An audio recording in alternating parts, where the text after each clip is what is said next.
Hey there. I have been giving some thought about why it seems to be so hard for successful, smart people to slow down. I think I can opine a little bit about this. I think I'm relatively smart. I'm kind of successful. So I fall into this trap all the time, even though I spend a lot of my work energy doing my best to help people to move, think, and rest and slow down in order to build creative capacity. And I just want to spend a little time sharing with you some of my thoughts about how I'm trying to help myself slow down. And if you fall in this category of finding it often a bit challenging to slow down, I have some thoughts and I even have some notes. So I think that the first thing we have to realize that if this feels hard to you, there's nothing wrong with you per se, nothing wrong with me. There's a lot of variables in our culture and how we've normalized busyness and what we could call productivity theater. And so I want to share kind of a structure. I want to share about hustle culture and how that seems to have come to be, and then the ways that we can rewire. And I want to land with a very practical activity that I've started practicing that I invite you to also practice to help you to slow down. But let's first start with how I realized this was an issue for me myself. So a couple of months ago, I opted in to attend a retreat, a week-long, a 7-day retreat in Tecate, Mexico at Rancho La Puerta. Had never been to this ranch before and was pleasantly surprised. But I have to tell you that leading up to going to this retreat was designed, the part of the retreat that I was going to was designed by Dr. Brandy Waite, who is a sports medicine physician based in Northern California. And I was waiting on an agenda.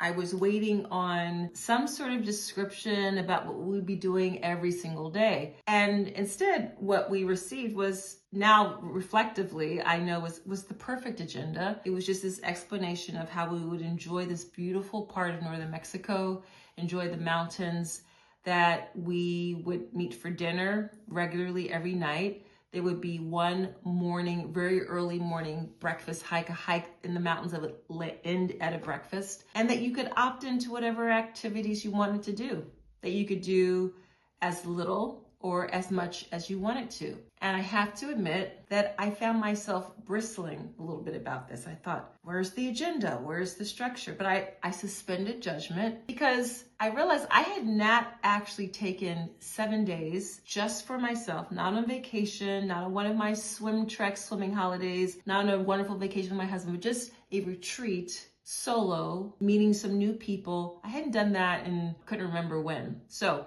I show up for this retreat. It was amazing. It was amazing to not have something filling every single day. Now, I will tell you that there were some people on the property who would go to a lecture every hour in the hour. They would do some sort of exercise. What I ended up doing was every morning I went on a hike. It was a guided hike. Followed that with some stretching. Sometimes I would have a light breakfast. Sometimes I wouldn't. I took some fiction with me, so I read a really great book quietly at my own pace. The cool thing about reading fiction is that I literally felt my nervous system slowing down, and I learned beginner's chess. I've always been a little intimidated by chess. I've never actually learned how to play chess, and I was taught by a 15-year-old who was amazing. I would not say I even know beginner's chess yet, but at least I have the basics. So I was a student of something, a clumsy student of something. I also took a deep water aerobics class in a pool. Never did that before. I love the water. I swim, and I was horrible at this. At the end of the week, what I realized was that giving myself permission to introduce pattern interruption that came through taking a hike along a rocky path where I wasn't on smooth asphalt, where I didn't exactly know where I was, where I could pause and just take in the beauty of the nature, the birds, the flowers, the wildflowers, the plants. Being able to come back to one of my original loves and pastimes, which is just reading, was a treat.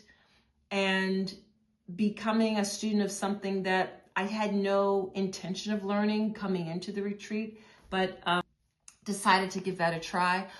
All of those choices helped me to return to the work at hand at the end of that retreat with a renewed energy, with a lightness.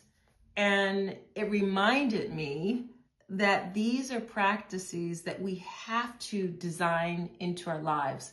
We have to design them into the working month, into the working quarter, into the working year, so that we reset our nervous system, so that we are activating different neural synapses in the brain, so that we can do that heavy cognitive load of work in a much more inspired way. So that chill retreat by Dr. Brandy White, thank you very much, Dr. Brandy White. I learned so much about myself, and I was reminded of the importance of restoration in order to be able to come back fulfilled in terms of our creative capacity, in terms of my creative capacity. So I've been thinking about the reasons why we don't do this more. And listen, you don't need to spend a lot of money and go to a foreign country and carve out as much as 7 days to do this. Sometimes the reasons we don't do this more often is because we say we just don't have the time, we don't have the money, which are really valid reasons. But I'm going to share some hacks about how we can still slow down in order to pour into our success, in order to make sure we are increasing our intelligence in different and new ways. So the first reason why I find that we don't take time to slow down more regularly is because we have fallen into this mind trap of thinking that productivity is only about ticking off boxes. And listen, I get up every morning and I have a to-do list. It makes me feel like I have some semblance of control over my day, but I do know that at the end of the day, plans are fiction. And the reason plans are fiction is because they haven't happened yet. So the first reason I think that we tend to over-structure, that we don't take time to just slow down, is because we've been conditioned to do that. We think that success looks like having lots of structure, being able to tick off a to-do list, KPIs that are only linked output and speed and efficiency. And I'm not saying that we should get rid of those sorts of determinants of productivity, but actually we need to begin to weave in additional sorts of key performance indicators. We should begin to track the number of breaks that we can take and how that then leads to greater insight. We need to track the amount of time we spend in play or in learning something new, and how that then results in more aha moments, how that helps us to be more comfortable with collaboration and experimentation. So one of the things that happened to me even in that retreat was that unstructured liminal space, which most of the time I love liminal space. I actually kind of like ambiguity, even though I had to catch myself that I was struggling with it at the beginning. That liminal space is an invitation to reset. It's an invitation to allow those positive hormones like endorphins and serotonin course through the body to reset and help the imbalance of the amount of cortisol that we have kind of wrecking our organs and wrecking our semblance of calm, so that we can get to our work in a much more balanced way. So the liminality that comes when we embed in more pausing, when we embed and design in more time to wait, is actually vital for creativity.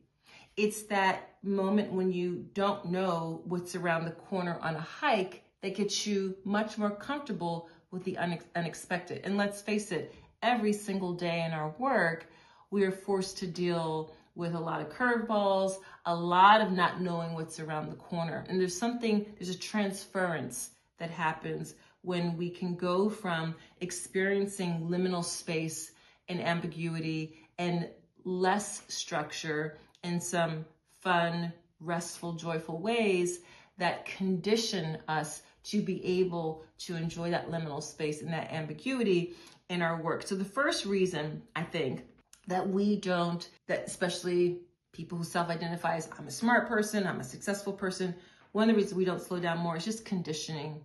We've been conditioned to assume that structure and ticking off boxes is equivalent to productivity. When what I experience is that introducing more liminal space, more pausing, actually helped me to get even greater aha moments and insights for the work that was awaiting me later. And that leads me to the second reason that we don't chill more, that we don't integrate more of these pauses. One is just that we have a lot of box ticking and overstructuring in our days that we've considered normal. But the other is the hustle and grind culture. You know, just this morning, I went to one of my favorite moments of every Saturday, which was my 9 a.m. tone zone class at a local woman-owned hip-hop dance studio here in Philly. It's called Dance Fit. And our dance instructor, Jasmine, wonderful teacher, she has this moment when we're doing a series of push-ups, which I'm not particularly good at, but I do as much as I can. She had us do it to Rick Ross's song, Hustle. Every day I'm hustling, if you know that song, right? It's a great song, and it really gets me, into the mode of really pushing myself through this really challenging exercise. But the thing is, that's an example of the hustle and grind culture that's all around us. It's in our music, it's in our movies, it's all throughout the popular culture.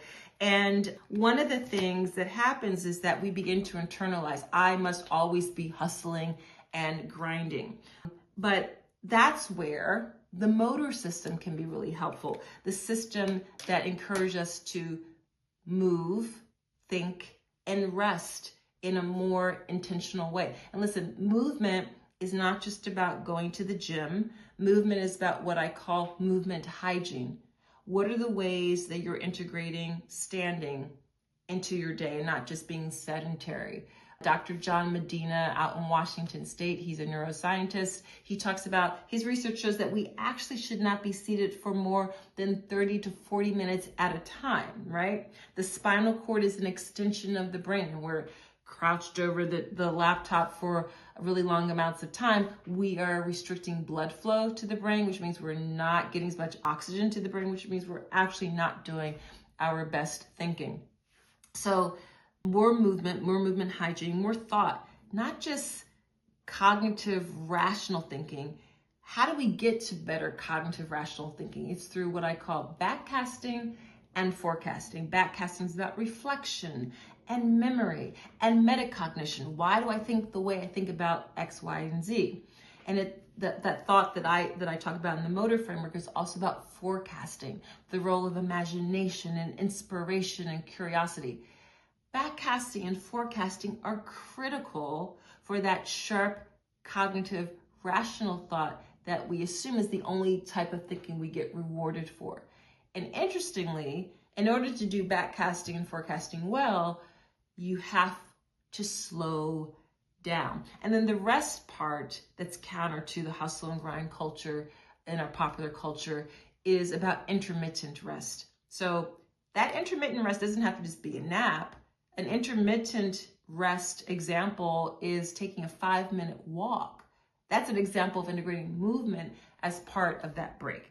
So deciding that dormant times are actually, or realizing that when we are dormant, that's actually letting things marinate. That's actually allowing our body to reset, allowing the brain to fire up different neurosynapses in different regions of the brain so that our cognition is much more impressive and clearer. So reason number one, a lot of overstructuring and box ticking. Reason number two, it's part of our hustle and grind culture, which leads to productivity theater. The third reason that I think relatively smart and successful people don't slow down more is we're not giving ourselves the opportunity to rewire the brain and not understanding that the brain can be rewired.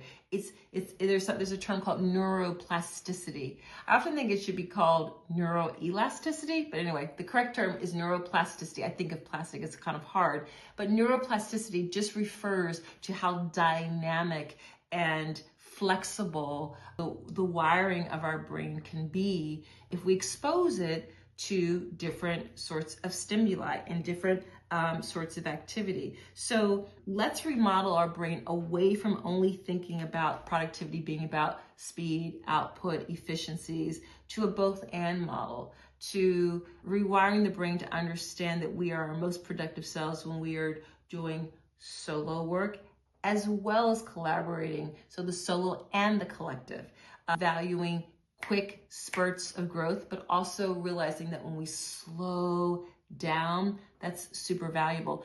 And finally, realizing that yes, we have to measure what we see, and what gets measured gets managed, right? But we also need to understand that there's so much value in when things are dormant.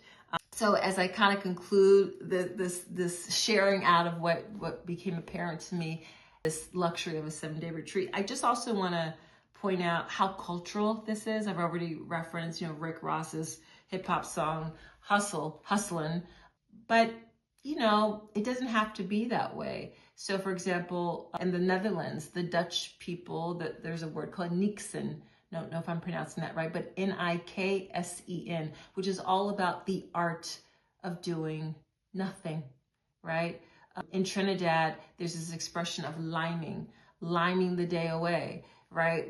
And liming is essentially requires you typically to be in a public space, probably with a beverage in hand, and you're kind of people watching and you don't have an agenda. Culturally, there's so many cultures in Asia and Africa and Europe and throughout the Americas where we can borrow these examples of appreciating the liminal space, the ambiguity, and the art of doing nothing.